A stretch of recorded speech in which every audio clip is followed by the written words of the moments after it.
Having a generator as a backup power supply can create real peace of mind as long as they're used safely. Know your Jenny. Make sure it's got enough capacity to power your essential appliances and be familiar with how to operate it. The only way to safely connect a generator to your property's wiring is with an isolating switch, also known as a changeover switch.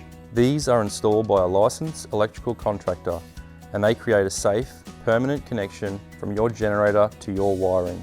Never ever try to connect a generator to wiring through power points or from makeshift leads.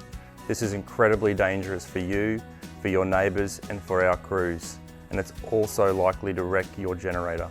If there's solar at your place, make sure you know the correct shutdown procedure. Your installer or electrician should be able to help. And never run any generators indoors. Carbon monoxide can reach toxic levels in just minutes, so always run your Jenny outside and away from open windows. Get the most out of your generator. Visit our website for more tips and safety advice.